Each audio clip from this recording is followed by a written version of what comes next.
The unsurpassed, penetrating, and perfect truth is seldom met with, even in 100,000 myriad kalpas. Now we can see and hear it. We can remember and accept it. I vow to make the Buddha's truth one with myself. Homage to the Buddha, homage to the Dharma, homage to the Sangha. So thank you all for coming. Thank you for those of you who came to the retreat, and thank you for those of you who came today and didn't come to the retreat. You are all very welcome. I wanted to say thank you to Reverend Master Mayon for allowing me to offer some Dharma today.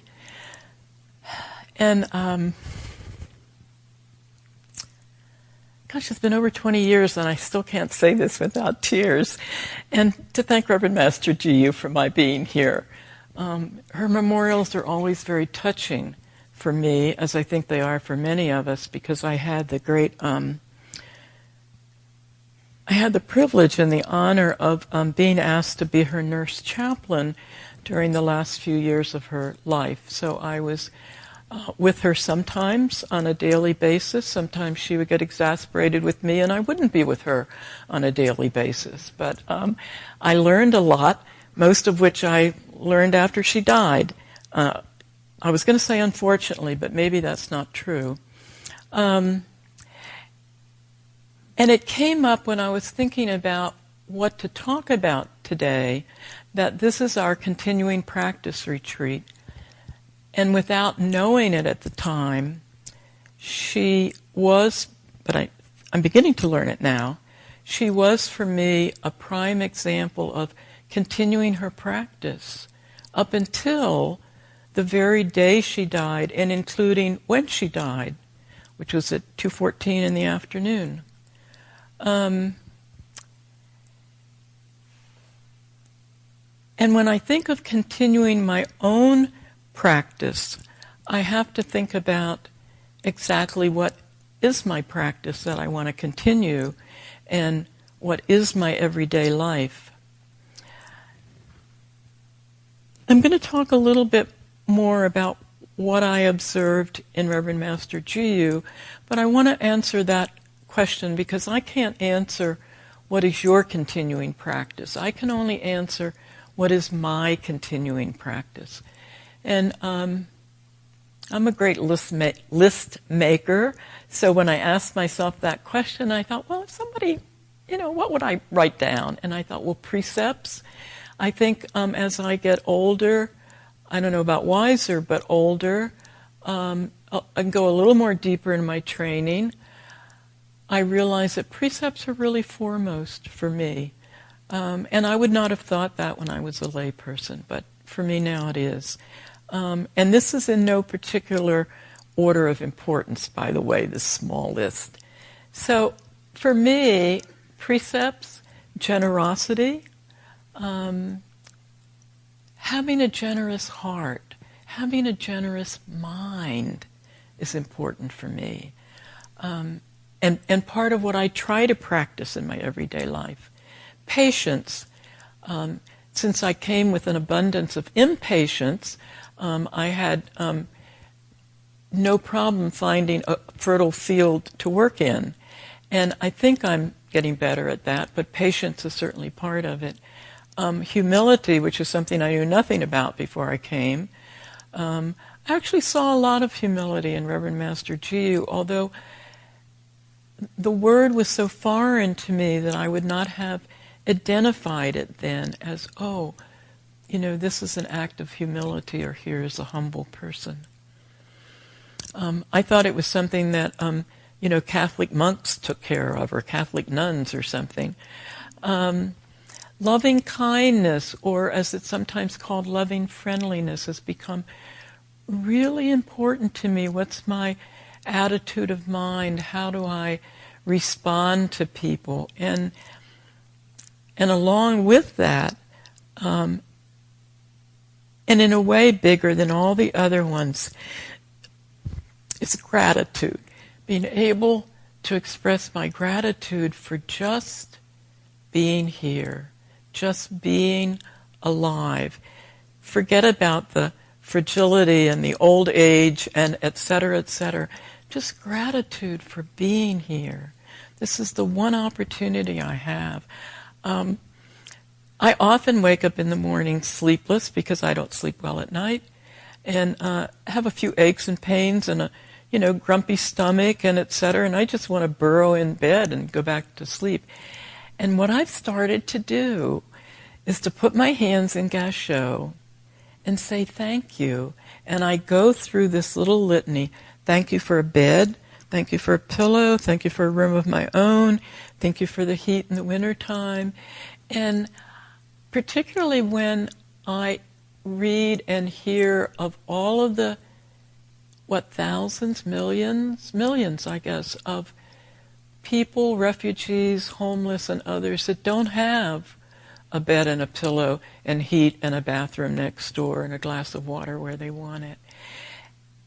And it's interesting because when I do that, and I also ask for help from Kanzian, I've started doing that.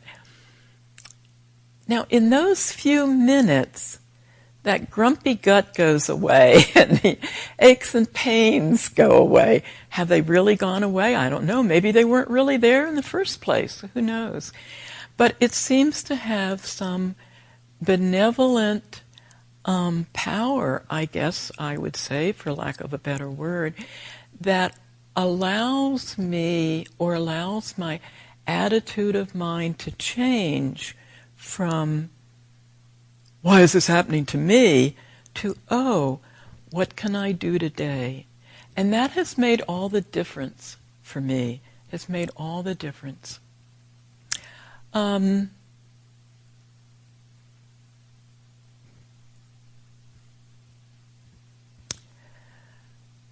What helps in this effort is to ask myself from time to time, how am I doing? And the usual answer is, I'm sure this is not too different from many of your answers if you ask yourself that question. Well, I'm doing a little better here, but not so good over there. And that's fine. It's fine to not do so good. It gives me a clue as where I need to put in a little bit more effort. And for me, that's what continuing practice is all about. A little more effort. Reverend Master Daishin talked yesterday about taking refuge in the three treasures. And how do we do that? Well, we don't do it by assuming that we've done it and now we can move on to something else. It's a continually taking refuge in the three treasures. And when I thought about that, I thought, gosh, without a clue, without knowing it, that's what I do with my little morning, whatever you would call it, ceremony of gratitude. I take refuge in the Buddha's teaching. I take refuge in what I know of the Dharma. And I take refuge in the Sangha that I'm a part of and that's going to be here today to both support me in my efforts and kind of wipe their brow and say, gosh, when is Scholastica going to learn that kind of thing? Because that's what I need to hear. I don't need to just look in the mirror and see the same old wrinkled face. I need to look in the faces of my fellow monks and say, that didn't go over so well, did it? What did I say here? And can I do a little better? And I think that's the beauty of those of us, monks and laity, that are able to practice with others, is we have other mirrors to look in other than ourselves. And our responsibility as Dharma practitioners within a Sangha is to be honest and forthcoming and to help all of us to be a success. The effort that I need to make requires, for me, having a little space, a little quietness, and a little silence. Now, silence is something that has intrigued me for a long time. And when I was thinking about it, I thought, Oh, yes. I can go back.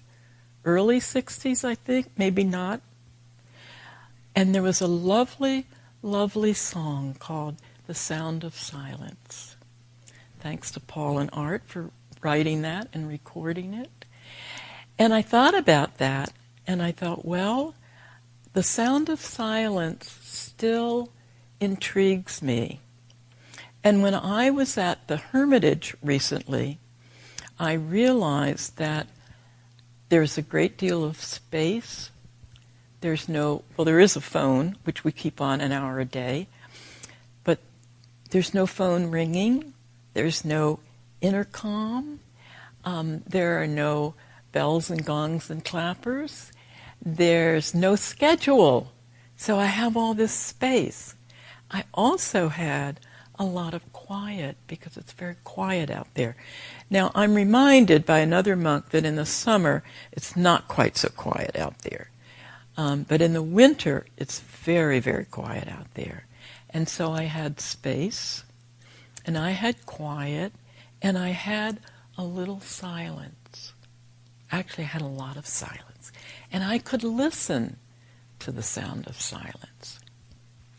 And returning to the Abbey, I experienced a little less space, a little less quiet, and a little less silence.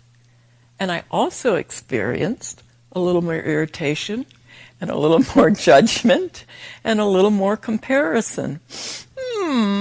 Kind of thing. So I thought it would be helpful for myself and everyone I live with to sit with that uncomfortable realization. And when I did, a little insight arose. Very tiny, but very helpful. That space and quietness and silence happens, or at least begins, in our own mind.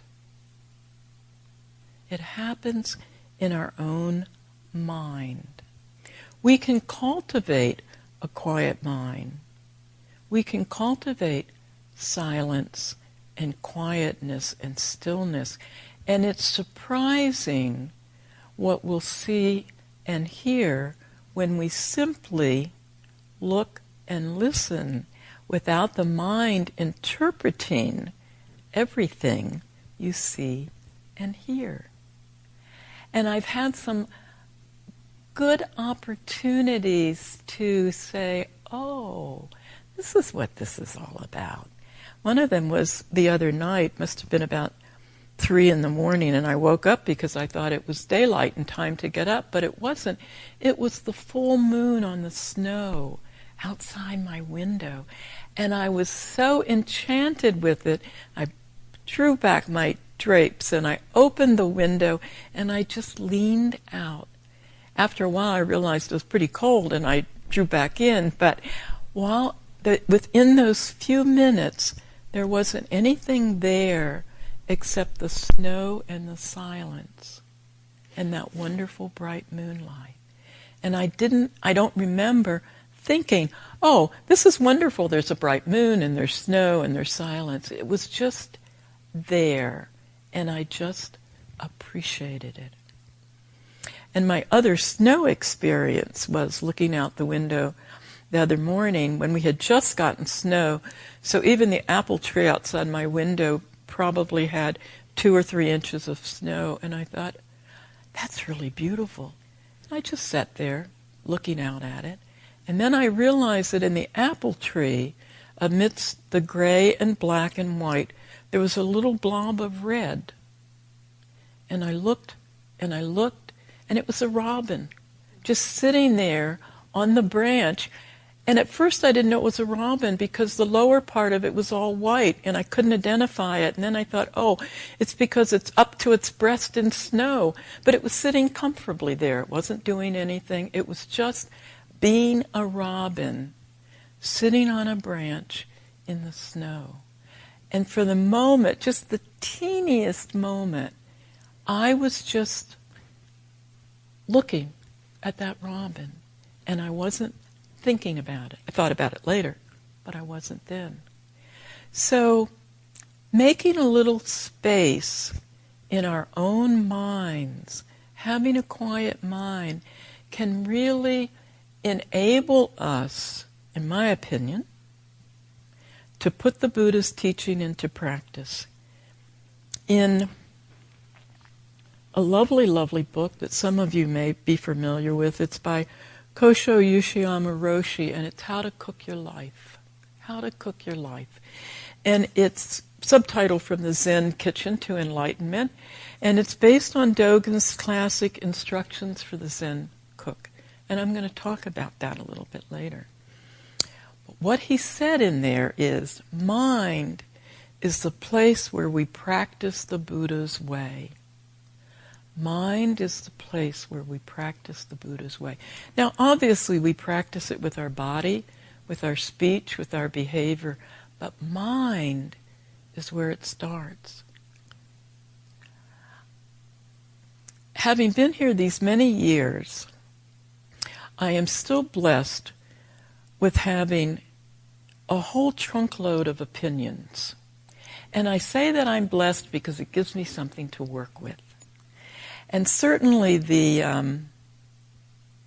political situation in this country gives rise to lots of opinions. So I try to limit the amount of news I listen to and the amount of reading that I do. But I do listen to the news. I try to keep up with what's in the world, if for no other reason than you all are living in the world. I want to know what you all are having to put up with. And I also want to be able to offer merit for all those people being killed and tortured and homeless and all the refugees. So this morning, I listened to a little bit of NPR and tuned in the middle of a conversation, and I heard someone say, well, I think the reason that Trump was elected president, I thought, I don't want to hear this, and I went over to turn off the radio, and something said, no, keep it on.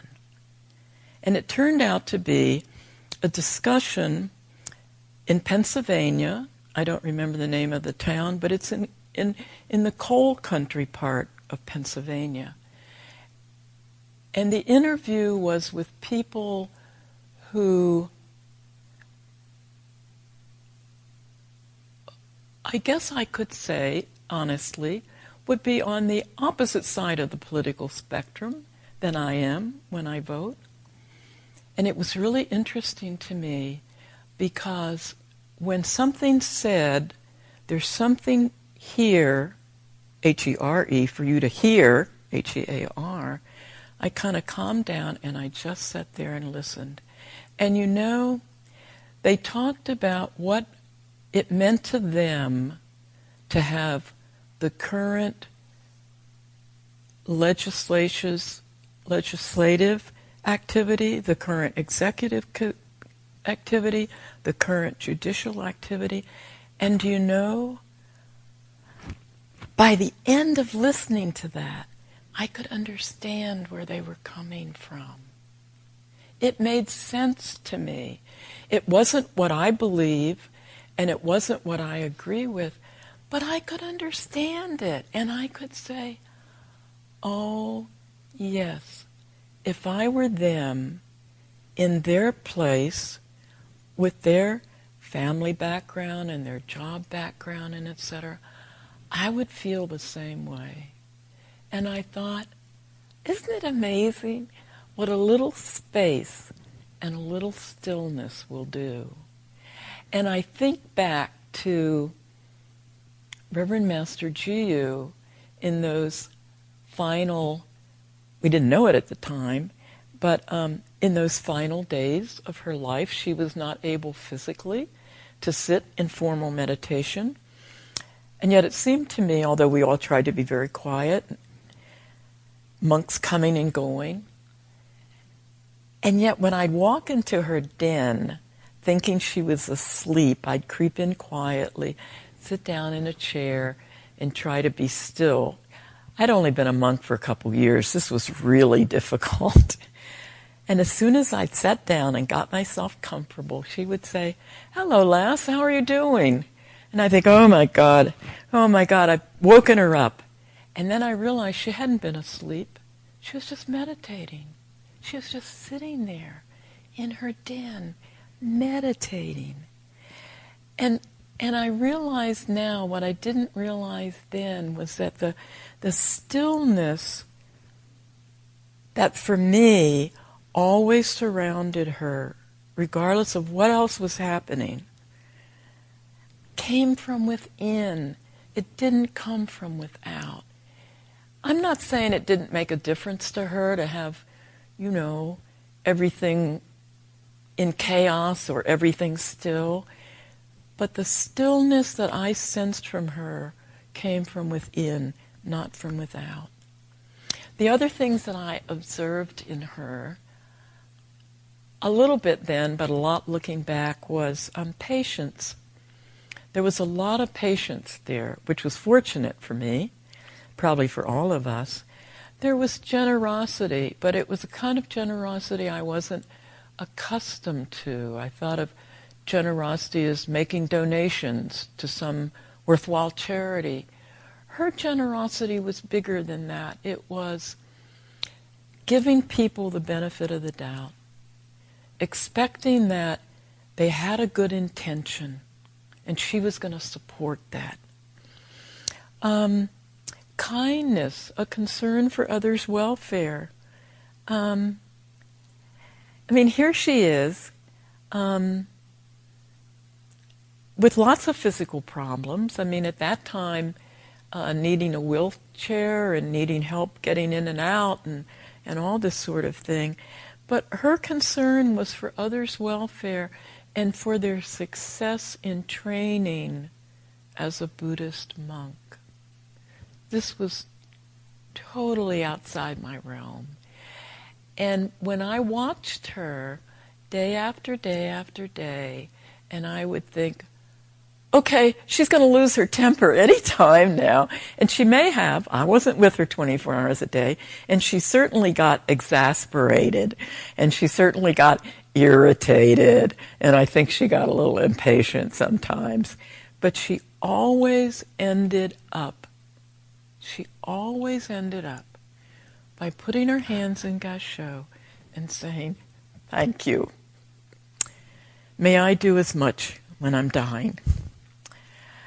I came across a teaching not too long ago by Ehe Dogen, and what I remember of it is our practice is our life, and our life is our practice.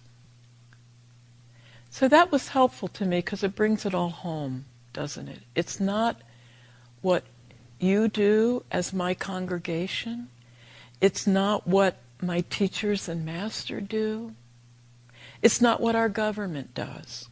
It's not what the world does. It's what I do. It's what this body, which goes by the name of Scholastica, this body and mind, it's what I do, it's what I think, and it's what I say. Very simple, very plain. It's not that we ignore the outside. It's just that we have to pay attention first and foremost to the inside. And a still, quiet mind helps us to do that. So the question I would leave you with is, how do we cultivate a quiet mind? How do we cultivate stillness within? Well, the obvious answer is, gosh, we all meditate, don't we? Yes, but we're not on our cushion or our chair 24 hours a day, are we? So, how do we take the meditation off of our cushion and chair into the world in which we live? How do we cultivate the silence of the self? How do we take the silence within out there? Well, for me, as I've alluded to, I try to be careful what I allow into my mind. I think we can all ask ourselves, what do we allow into our mind? What do we listen to? What do we read? What do we talk about? What are our conversations about? What are our distractions and addictions about? Hey, I can walk into a Starbucks nowadays and it doesn't make much difference to me what they have, which is very different from the days when I would walk into a Starbucks and if they didn't have what I wanted, I got really grumpy about that. I almost complained to the manager. Doesn't happen anymore. Of course, I don't go into a Starbucks very much anymore either. Look at our distractions and look at our addictions. Because everything we do, everything we think and read and listen to and talk about takes up space. It takes up space in our mind. Don't think to yourself, you're going to be on the internet for 3 hours and go away, and that's going to stay on your computer. No. That's going to stay in your mind. You read a book and you put it down. Is that the end of it? No. Something is going to stay in your mind. A sentence, a paragraph, an image. So whatever we allow into our mind stays there. So along these lines of cultivating our Buddha mind, I'm going to read a paragraph from How to Cook Your Life, but I also wanted to just mention a few things that he talks about, which I found very helpful. In speaking about generosity of spirit and giving others the benefit of the doubt, Kosho Ushiyama says, benefiting others benefits self. I'm going to try to remember that. Benefiting others benefits self. He also says, a joyful spirit is one of gratefulness and buoyancy. We talk about joy in our practice, and I have found for me, in those instances that I related to you, just looking at the robin, looking at the snow, recognizing that I could accept someone else's differing opinion brought me a great deal of joy. That's the joy that comes from practicing. He also says, whatever we encounter is our life. No matter what it is, this is our life. Living out the Buddha Dharma. Whatever circumstances we are in, we are always living out our own life. So I'll read a paragraph to you, which I thought kind of summed up some of this. When we no longer see ourselves simply as cogs in the wheel of society and awaken to the true self in a total sense, then the meaning of our daily lives is bound to change. There is no need to compare ourselves with those around us, nor to put ourselves into awkward and painful situations. Rather, it is vital for us to take the utmost care of that world in which we live out our total self. This is the fundamental spirit running through the Tenzo Kyokun, Dogen's Instructions for the Zen Cook. I recommend this book wholeheartedly. It gave me a new understanding of Dogen, and it gave me, as I hope is obvious, a new understanding of what training is all about. So really, what we're talking about is developing and maintaining the mind that seeks the way. We've all heard that innumerable times, the mind that seeks the way. Reverend Master Jiyu, twice that I can remember, in Volume 1 of Roar of the Tigress, talks about a soft and flexible mind. And she talks about a kaleidoscopic mind.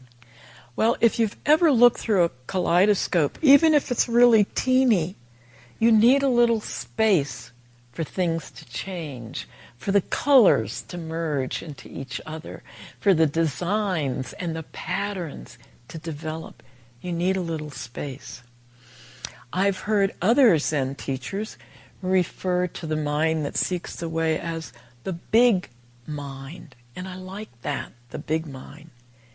So I think it's the willingness to change and the willingness to be uncomfortable, to welcome the not knowing, to be able to take refuge in Buddha, Dharma, and Sangha. And having taken refuge, to step forth boldly into our own life so that we may benefit other lives. It's important to ask ourselves from time to time, what's truly important in my life? What's important in my life today? If I die tonight, and Dogen often reminds us of this, what's the important thing that I will have done today? Well, often, for me, it's just as simple as saying thank you. It's no big deal.